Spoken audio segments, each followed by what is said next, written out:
Mon nom est Ra, et je n'apparais généralement pas dans les vidéos.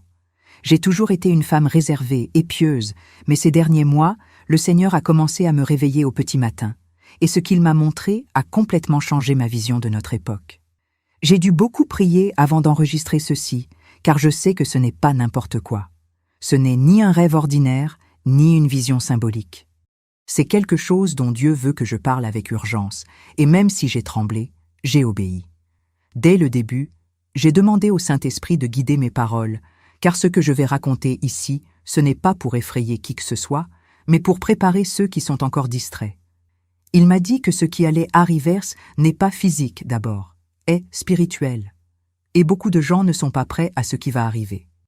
À l'aube 3 juillet 2024, alors que je priais, j'ai entendu une voix claire dire « 3 jours ». Je n'ai pas compris ce que cela signifiait, alors j'ai pris ma Bible et je l'ai ouverte à Nombre 14, 34. Il était écrit « Un jour représentera une année ». À cet instant, j'ai ressenti un frisson. Dieu m'a fait comprendre que ce qui allait arriver n'était pas seulement une question de temps chronologique, mais un compte à rebours spirituel au ciel. J'ai demandé au Père « Que se passera-t-il dans 3 jours ?» Et j'ai entendu dans mon esprit « C'est spirituel, un changement dans l'air. Des temps difficiles arrivent, mais ayez confiance en moi. » Cela m'a laissé silencieux. Les jours suivants, j'ai continué à prier. J'ai demandé confirmation, j'ai demandé des éclaircissements, car je ne voulais rien dire de moi-même. Et il m'a répondu. Le jour même. 17 juillet, j'entendis de nouveau la voix de l'Esprit qui disait « Réveille-toi, mon peuple, tic-tac ». Et puis les mots « Je détruirai l'Église ». C'en était trop. J'ai pleuré. J'ai demandé « Seigneur, comment puis-je détruire ?» Et le Saint-Esprit m'a montré qu'il ne parlait pas du bâtiment, ni des banques, mais des fausses structures qui avaient été construites en son nom.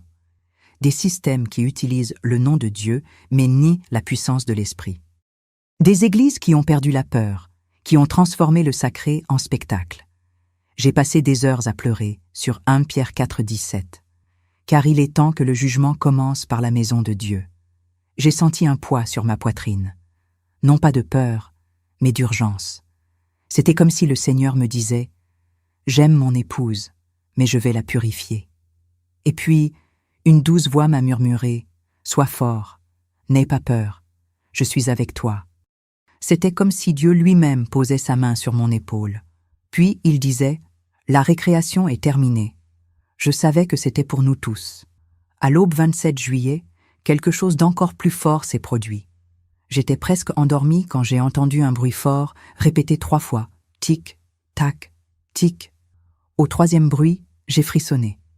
C'était comme si le son provenait de l'intérieur de la pièce, mais aussi de ma poitrine. Et je l'ai entendu à nouveau.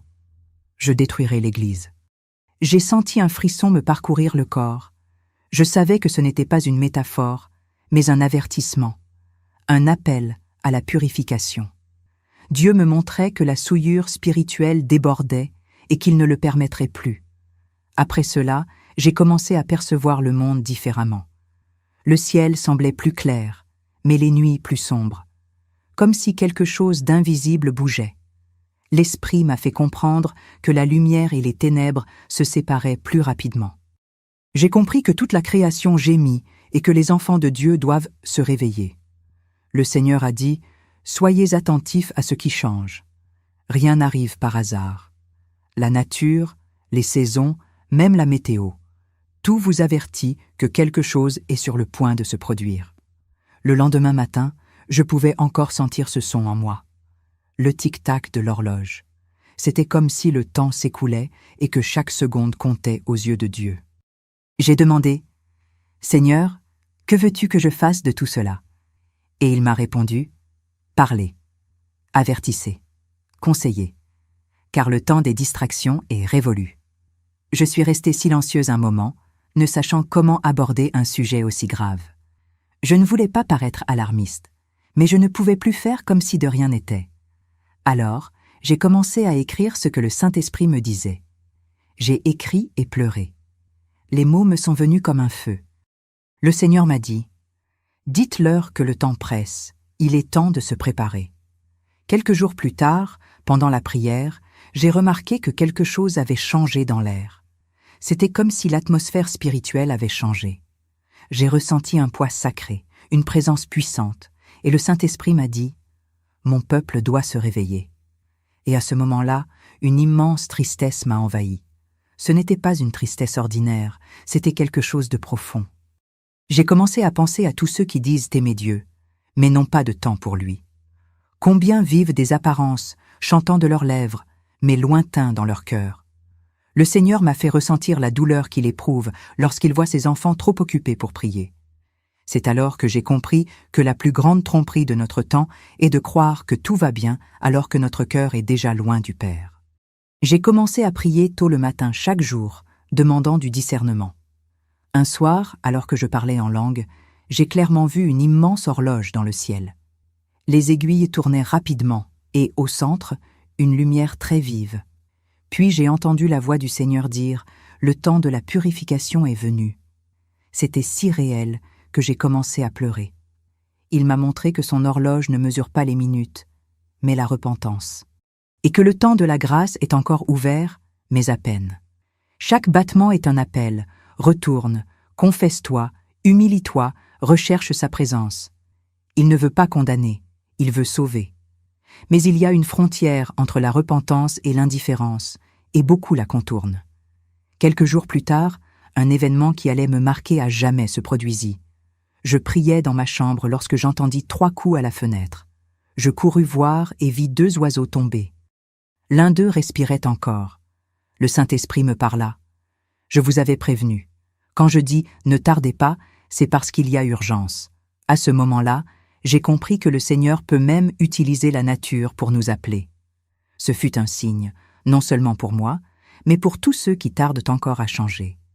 Dieu m'a montré qu'il parle de toutes les manières, par des signes, des rêves, des avertissements, mais beaucoup restent spirituellement endormis. Après ce jour, j'ai ressenti le besoin de partager ce message.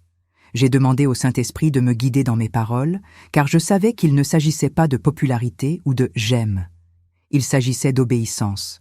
Le message était simple mais clair, « Repentez-vous et préparez-vous ».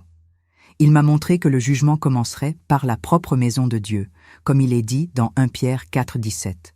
Et il m'a fait comprendre qu'il ne s'agit pas de détruire le temple, mais les fausses structures.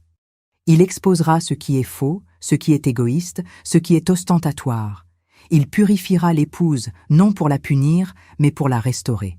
Cette nuit-là, avant de m'endormir, je priais encore et répétais « Seigneur, que dois-je faire de tout cela ?» Et j'entendis encore « Obéis » et ne dis que ce que je commande. J'ai donc décidé de l'enregistrer. J'ai décidé de tout raconter, même si je savais que certains se moqueraient. Parce que je ne peux plus cacher ce que l'Esprit dit. L'horloge spirituelle tourne, et ceux qui ont des oreilles ont besoin d'entendre. Je sais que beaucoup trouveront cela pesant, mais le plus grand fardeau serait de garder le silence. C'est pourquoi je suis ici. Pour raconter tout ce que le Seigneur m'a montré et tout ce qu'il a ordonné à son peuple de faire avant qu'il ne soit trop tard. Aux premières heures du matin 16 août, j'étais allongé, sur le point de m'endormir, lorsqu'une étrange sensation envahit la pièce. Un silence inouï m'envahit. Un léger frisson me parcourut le corps et j'entendis la voix de l'Esprit en moi. « Faites attention !» J'ai fermé les yeux et soudain, des images très nettes se sont présentées. La première chose que j'ai vue était un homme dont le corps était recouvert d'une substance blanche. Ce n'était pas de la lumière, c'était comme des taches, des plaques de peau recouvertes d'une substance qui ressemblait à une maladie. C'était une scène étrange, mais je savais qu'elle avait une signification spirituelle. Le Saint-Esprit m'a fait comprendre qu'elle représentait l'impureté cachée chez les gens, l'apparence d'une pureté extérieure, mais avec des blessures à l'intérieur. La deuxième vision est arrivée peu après. J'ai vu des personnes noires avec des marques blanches sur tout le corps. Ces marques n'étaient pas rondes, elles étaient rectangles blancs, comme de petites rayures qui se détachaient sur la peau. J'étais perplexe et j'ai demandé « Seigneur, qu'est-ce que c'est ?» Et il m'a répondu « Ce sont les marques que le monde a laissées sur eux, mais je les transformerai en signes de ma gloire. » J'avais envie de pleurer parce que je comprenais que Dieu montrait le contraste entre douleur et rédemption, la souffrance et la promesse. Il m'a montré qu'il ne regarde pas l'apparence, la couleur ou le statut social. Il voit le cœur. Les marques laissées par le péché et le rejet sur les gens seront effacées par la pureté de l'esprit, mais seulement s'il y a une repentance sincère. Peu après, la troisième vision commença. Je vis une multitude vêtue de blanc, le regard tourné vers le ciel. Les gens montaient vers le ciel, et l'atmosphère était si lumineuse que j'en avais mal aux yeux. Il y avait un sentiment de paix, une joie indescriptible. Au milieu de cette vision, une robe attira mon attention. C'était blanc, long et plein de détails, surtout à la taille. Je pouvais distinguer les contours du tissu, la légère brillance et la forme des manches longues. C'était magnifique et en même temps sacré. Je savais que cette robe symbolisait l'épouse du Christ, prête, purifiée, séparée du monde. La beauté ne vient pas du tissu, elle vient de l'obéissance. Quand la vision s'est terminée, je suis restée assise sur le lit un moment, incertaine de ce que je devais faire. J'ai sorti un carnet et j'ai dessiné la robe exactement comme je l'avais vue. Pendant que je dessinais, le Saint-Esprit m'a dit « C'est ainsi que je veux mon Église, propre, vêtue de sainteté, levant les yeux. » J'ai commencé à pleurer, ressentant le poids de la responsabilité. Cette vision n'était pas seulement pour moi, elle s'adressait à tous les enfants de Dieu. C'était un appel à revenir à la pureté, à la prière sincère, à l'adoration en esprit et en vérité. Le Seigneur ne veut pas de foule distraite, il veut des cœurs repentants et attentifs. Les jours suivants, ces images ne quittèrent plus mon esprit. Je me souvenais du corps couvert, des marques blanches et de la robe de la mariée. Chacune de ces visions évoquait le même thème, purification. Le Seigneur m'a montré qu'il existe deux sortes de souillures, la souillure du péché et la souillure de la sainteté. La première sépare l'homme de Dieu, la seconde est le signe de celui qui a été touché par le feu de l'Esprit. Il a dit « Je scelle mes élus, je marquerai ceux qui pleurent les péchés du monde ». C'est alors qu'il m'a conduit au livre de Ézéchiel, chapitre 9, et m'a fait comprendre quelque chose de bien plus profond. Ézéchiel 9 parle d'un sceau sur le front de ceux qui gémissent et pleurent à cause des abominations commises dans la ville. Le Seigneur m'a fait découvrir ce que signifie implorer la miséricorde à une époque où le péché est célébré. Il a dit « Demandez-moi de vous marquer. Priez pour que je scelle vos maisons, vos familles, vos animaux. Demandez-moi de mettre mon sceau sur votre porte, afin que, lorsque l'esprit de mort passera, il s'enfuit de votre maison. » Je me suis agenouillée et j'ai commencé à prier ainsi. J'ai demandé à Dieu de marquer chaque recoin, chaque personne, chaque vie. Et j'ai compris que c'était sa première instruction, être scellé, être sous la marque du Très-Haut. Après que le Seigneur m'a parlé du sceau et de la marque dans Ézéchiel 9, j'ai continué à prier et à demander « Père, que veux-tu que ton peuple fasse d'autre ?» Et il m'a conduit au passage de Luc 21, 34-36, où Jésus dit « Prenez garde, de peur que vos cœurs ne s'apesantissent sous les soucis de la vie et que ce jour ne vienne sur vous à l'improviste.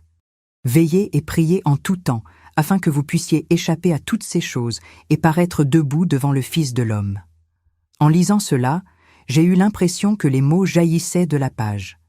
C'était comme si Jésus me parlait à cet instant précis. J'ai compris qu'il ne suffisait pas d'être scellé, c'était nécessaire. Montre. Je pensais sans cesse à la façon dont la plupart des gens vivent fatigués, distraits et n'ont pas le temps de prier. La vie est devenue une course. Et tandis que nous courons après tant de choses, nous laissons l'esprit nous attendre. Le Seigneur m'a montré que la vigilance n'est pas la peur, mais l'amour. Ceux qui aiment ne dorment pas lorsqu'ils savent que quelque chose d'important est sur le point d'arriver. Ceux qui aiment restent vigilants. J'ai donc pris l'habitude de prier chaque jour avant de me coucher, même lorsque j'étais fatiguée. Je mettais une alarme à 22 heures, comme le Seigneur me l'avait demandé, et j'ai passé 15 minutes en silence, à demander pardon, à rendre grâce et à demander du discernement. Ces minutes ont transformé mon cœur. Au début, il semblait difficile de rester concentré, mais bientôt, le Saint-Esprit a commencé à me réveiller sans inquiétude. Je me réveillais aux petites heures du matin, parfois à 3 heures, parfois à 4 heures, avec une présence si forte que je savais que c'était lui qui m'appelait.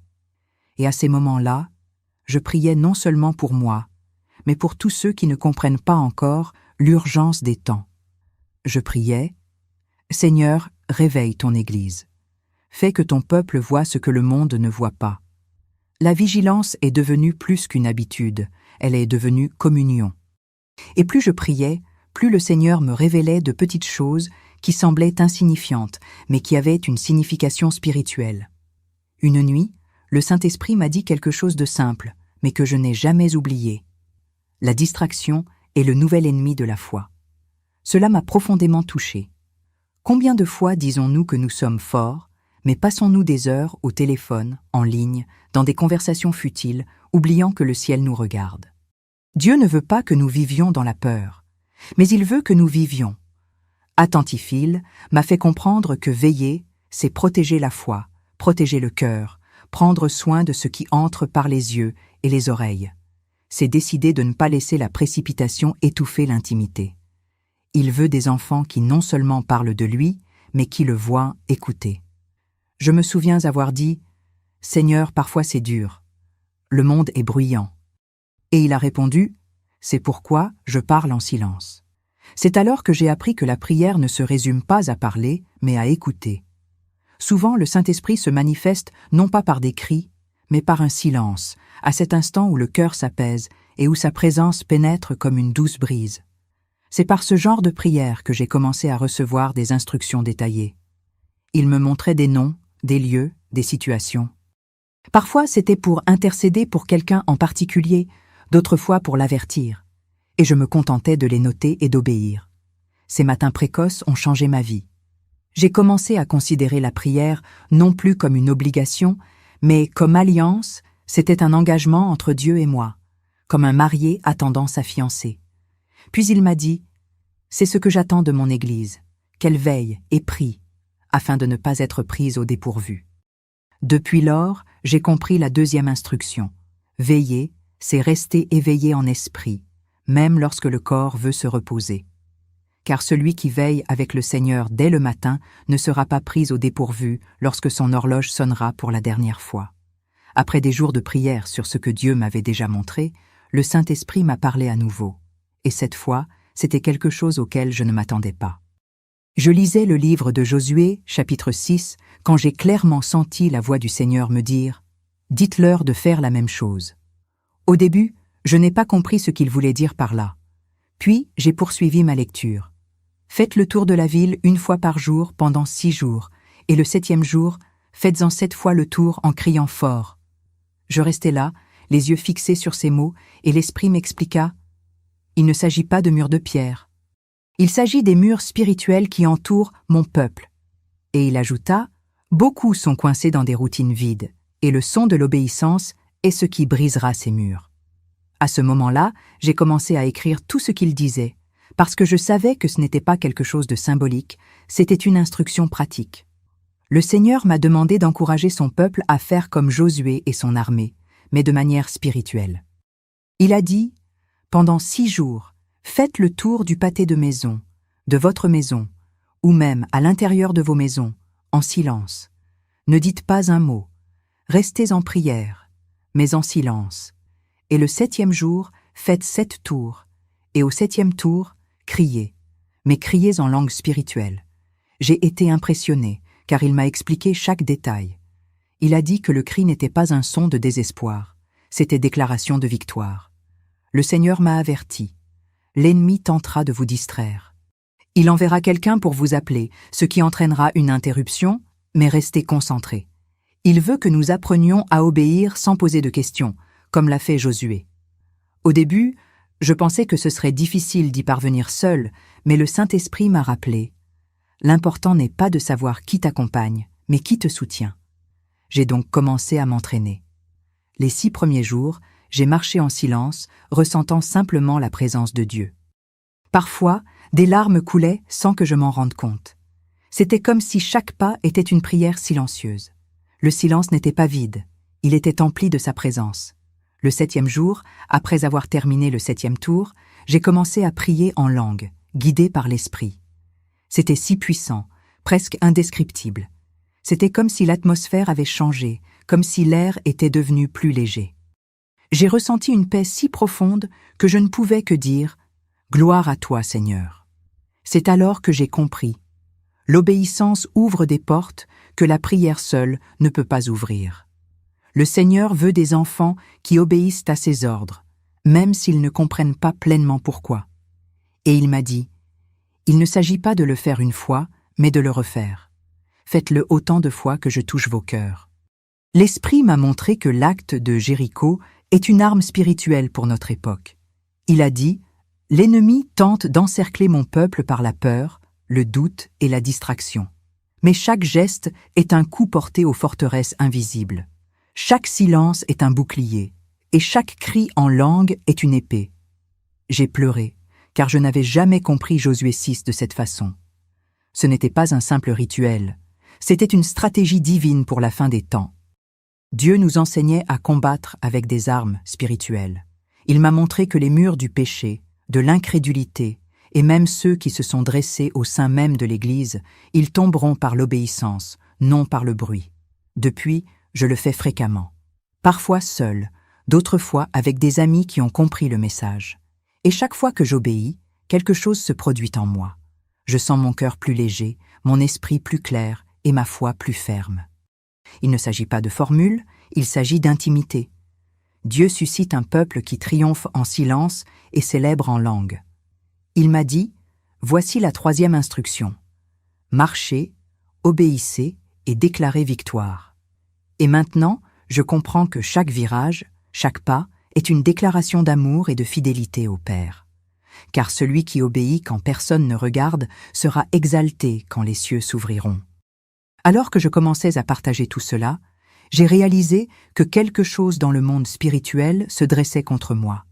Ce n'était pas la peur, c'était la lourdeur. C'était comme si l'air devenait lourd à chaque fois que je pensais à l'enregistrement. Mon corps se fatiguait, mon esprit s'emplissait de doutes, et je savais que ce n'était pas quelque chose de physique. L'ennemi ne voulait pas que ce message se répande. Il a essayé de me faire taire de diverses manières. Un jour, alors que je priais avant d'enregistrer, j'ai entendu à nouveau ce son « tic, tac, tic » et la voix du Seigneur disant « Je t'ai donné du temps, maintenant parle ». J'ai donc pris une grande inspiration, ouvert l'appareil photo et commencé. À chaque mot, je sentais le Saint-Esprit me fortifier. C'était comme s'il me disait « Parle, même si tu trembles. Parle, même si on se moque de toi. » Après l'enregistrement, j'ai pleuré longtemps. Non pas par peur, mais parce que je ressentais le poids de la responsabilité. Je savais que ce n'était pas un message comme les autres. Il ne s'agissait pas d'obtenir des vues ou des applaudissements. Il s'agissait de alerter l'Église été. J'ai vite compris pourquoi l'ennemi luttait si durement pour m'arrêter. Parce que le message n'était pas de destruction, mais de repentir. Le diable déteste la repentance, car c'est là que le peuple de Dieu trouve la délivrance. Le Saint-Esprit m'a rappelé, on ne parle pas pour effrayer, on parle pour préparer. C'est alors que la peur s'est dissipée. Les jours suivants, les attaques s'intensifièrent. Nuit blanche, pensées confuses, sentiments d'isolement. C'était comme si l'ennemi voulait me convaincre que personne ne croirait. Mais le Seigneur me le confirmait toujours, parfois par des rêves, d'autres fois par des inconnus, m'envoyant des messages disant « Dieu m'a dit de te dire de continuer ». C'est ainsi que j'ai compris que le ciel accompagne ceux qui obéissent. Chaque fois que je pensais abandonner, quelque chose se produisait qui me rappelait l'urgence. Le Saint-Esprit me disait « La guerre est spirituelle, ne vous arrêtez pas ». J'ai aussi réalisé quelque chose de profond. Plus je parlais, plus les gens commençaient à s'éveiller. J'ai reçu des messages de personnes disant avoir ressenti le même appel, avoir entendu le tic-tac dans leurs rêves, avoir vu le chiffre 3 dans leurs prières, avoir compris que l'horloge de Dieu approchait de sa fin. J'ai compris qu'Etse n'était pas seulement moi, était avec tous ceux qui entendent encore la voix de l'Esprit. C'est alors que le Seigneur me fit comprendre, je mets en place des sentinelles.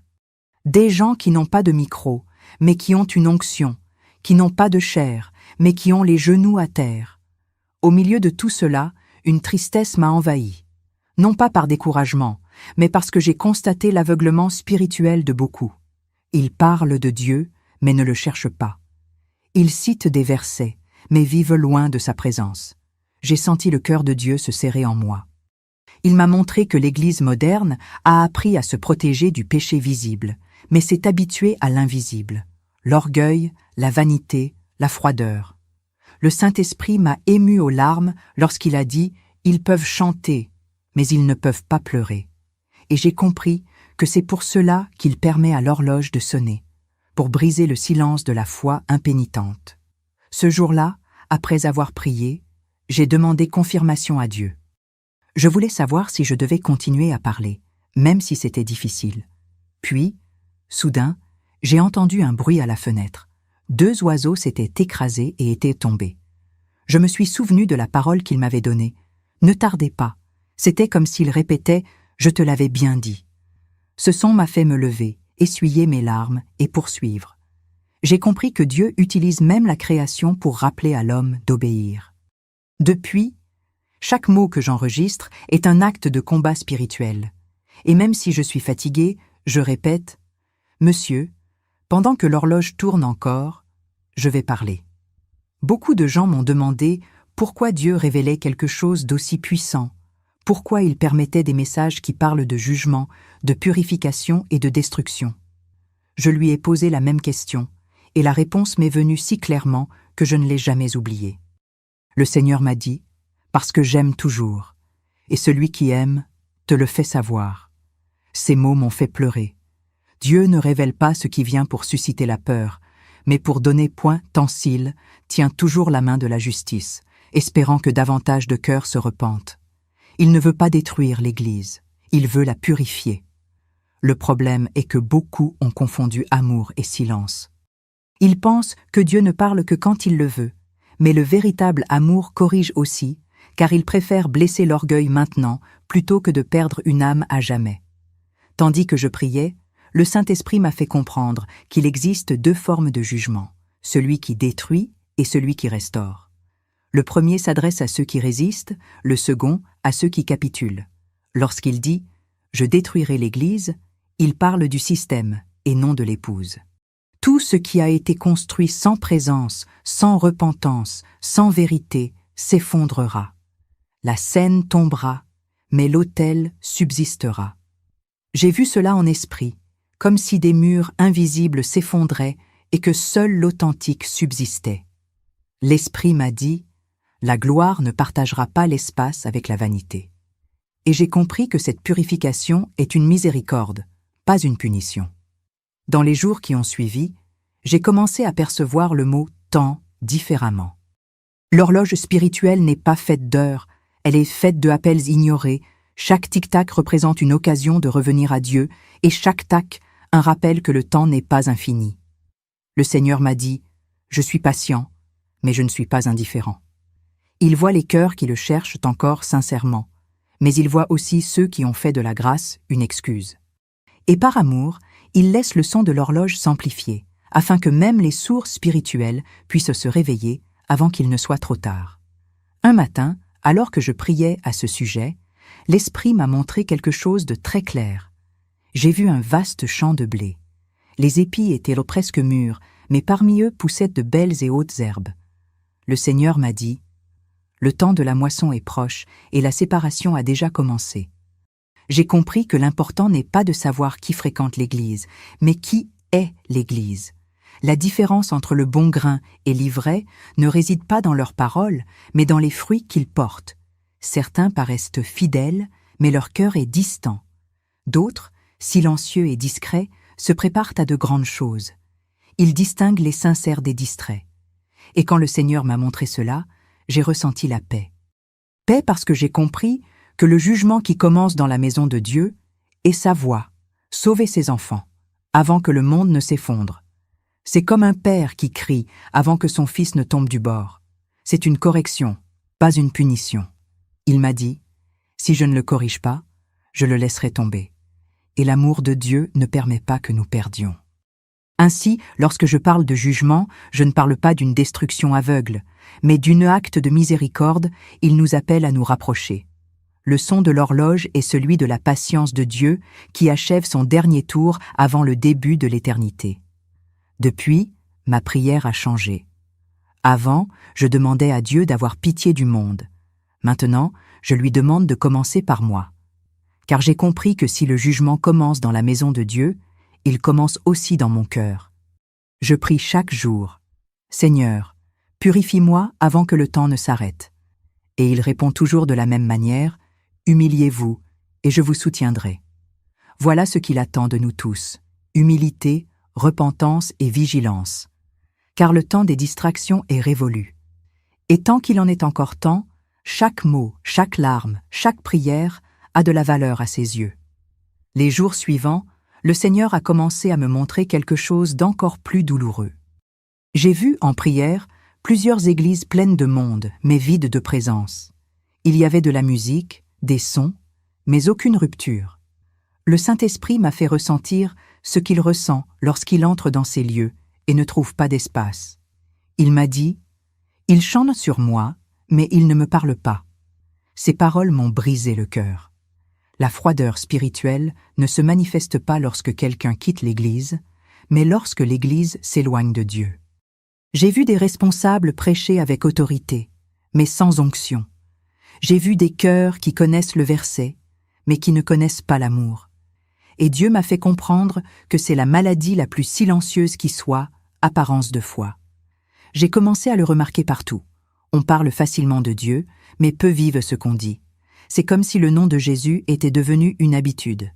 Et l'Esprit m'a dit, « Quand mon nom devient une coutume, mon pouvoir est retiré. » J'ai ressenti un frisson, car j'ai réalisé qu'il ne partait pas par colère, mais par rejet. Il ne reste pas là où il n'est pas le bienvenu. Aujourd'hui, nombreux sont ceux qui se rassemblent dans des églises modernes, baignées de lumière et de technologie, mais sans verser de larmes à l'autel. Le bruit des cœurs brisés a été remplacé par celui des distractions. Et j'ai pleuré, car j'ai compris que le Saint-Esprit est attristé et que peu de gens s'en rendent compte. Un jour, lors d'une veillée, l'Esprit m'a dit quelque chose que je n'ai jamais oublié. Ils ont appris à chanter, mais ils ont oublié de pleurer. Je me suis agenouillée et j'ai demandé pardon. J'ai ressenti le poids de la gloire et la douleur de l'abandon spirituel. Le Seigneur m'a montré que sa présence ne dépend pas de la taille du temple ni du talent des musiciens, mais de la sincérité du cœur.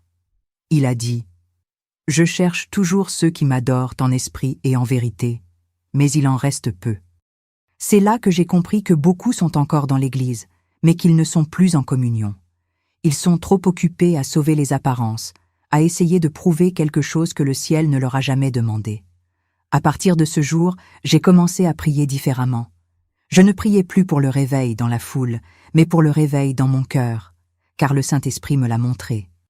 Avant que le feu ne descende sur l'Église, il doit brûler à l'intérieur de chaque personne. Le réveil ne commence pas sur scène, il commence par la repentance. Le Seigneur m'a dit « Je ne veux pas d'églises remplies de voix, je veux des églises remplies de larmes. » Et cela m'a marqué. J'ai commencé à prier, lui demandant de purifier non seulement les chairs, mais aussi les intentions. Car le Saint-Esprit ne visite pas les représentations, il demeure dans l'abandon. Un matin, le Seigneur m'a fait ressentir une profonde douleur, non pas physique, mais spirituelle. Il m'a dit « Le péché ne m'aliène pas autant que l'indifférence. » Et j'ai compris. Il y a des gens qui tombent et se repentent, et Dieu les relève. Mais d'autres s'habituent à la distance, et c'est la pire forme d'aveuglement. L'indifférence est la glace qui éteint le feu de l'esprit. Et c'est pourquoi l'horloge de Dieu tourne, pour réveiller les cœurs avant qu'ils ne se figent complètement. Il frappe toujours à la porte, réclamant toujours de l'espace, mais beaucoup ne le remarquent pas. L'horloge est une grâce, c'est un avertissement. Il est temps de décider de quel côté nous voulons être. Après cette révélation, l'Esprit m'a demandé d'intercéder pour les pasteurs, les responsables et les ouvriers. Il m'a dit « Il y a beaucoup de personnes fatiguées, blessées et d'autres perdues dans leur propre vanité. » Et j'ai commencé à prier pour eux, car je sais que l'ennemi attaque d'abord ceux qui sont en première ligne. J'ai demandé à Dieu de les purifier, non pas pour les exposer, mais pour les restaurer. Et le Seigneur m'a répondu « Je révélerai tout ce qui est nécessaire, mais pour guérir, non pour humilier. » Il aime toujours son Église. Il désire toujours la voir vivante et pleine de gloire. Et c'est là que j'ai compris. Le jugement est le signe avant-coureur de la restauration. La douleur n'est que le début de la guérison. Après tout ce que le Seigneur m'avait montré, les visions, le sceau, la veille et l'appel à veiller, il commença à me révéler quelque chose d'encore plus profond. Il s'agissait de marquer ceux qu'il a séparés dans Ézéchiel 9. Un matin, pendant la prière, j'ai senti le Saint-Esprit me dire « Je rends hommage à ceux qui pleurent les abominations de cette époque. » J'ai commencé à prier, à pleurer, à demander à être trouvé parmi eux. Le Seigneur m'a montré que cette marque n'est pas visible à l'œil nu, mais qu'elle est réelle dans le monde spirituel. Il m'a fait comprendre que ceux qui sont scellés ont une lumière dans leur esprit, et que l'ennemi la reconnaît. La marque est une protection, un sentiment d'appartenance, une alliance. Tandis que je priais, le Seigneur m'a montré des familles protégées, des maisons enveloppées de sa présence, des gens épargnés par des choses qu'ils n'imaginaient même pas. J'ai vu des anges traverser des maisons et laisser une marque sur des portes de spirituel, comme dans l'Exode. L'Esprit m'a fait comprendre que ceux qui demeurent fermes en Christ, tu n'as pas à craindre ce qui vient, car la promesse est claire. Quand l'esprit de mort passera, il passera sur ceux qui sont scellés. J'ai beaucoup pleuré, car j'ai compris que le sceau ne s'obtient pas par des efforts humains, mais par un repentir sincère. Il m'a dit, ce ne sont pas ceux qui sont parfaits qui sont marqués, mais ceux qui sont brisés. Le Seigneur m'a aussi montré qu'il y a un mouvement invisible. Cela se produit maintenant, et peu de gens le remarquent. Tandis que beaucoup dorment spirituellement, Dieu scelle ceux qui s'humilient en secret. Ce sont des gens simples, anonymes, sans tribune, mais dont le cœur est tourné vers le ciel. Ce sont des intercesseurs, des mères de prière, des jeunes qui pleurent au petit matin, des hommes qui fléchissent les genoux en silence. Dieu suscite cette armée silencieuse. L'Esprit m'a dit, le monde ne le sait pas, mais le ciel le sait un par un. Et c'est là que j'ai compris. Le véritable réveil ne sera pas diffusé. Il sera vécu en secret. J'ai demandé, « Seigneur, qu'en est-il de ceux qui n'ont pas la force de prier ?» Et il a répondu, « Je marque même ceux qui ne savent que pleurer. » Ces paroles m'ont profondément brisé. J'ai compris que le sceau est la grâce, et non le mérite. Dieu ne recherche pas ceux qui savent prier avec élégance, mais ceux qui prient avec vérité. Il recherche la sincérité, et non la performance. Et il m'a révélé quelque chose d'encore plus profond. Beaucoup seront épargnés, non pas parce qu'ils sont forts, mais parce qu'ils ont été trouvés en pleurs. Il a dit, « Quiconque s'humilie maintenant sera épargné plus tard. » Et j'ai compris que le sceau est la réponse du ciel à la repentance de la terre.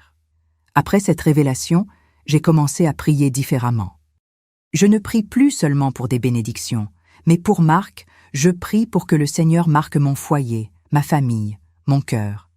Je prie pour qu'il marque chaque frère qui garde la foi, même épuisé. Et chaque fois que je prie ainsi, je ressens une paix indescriptible. C'est comme si le temps s'arrêtait un instant, comme si Dieu me rappelait « Il est encore temps, mais le temps presse ». Et cette phrase résonne en moi chaque jour.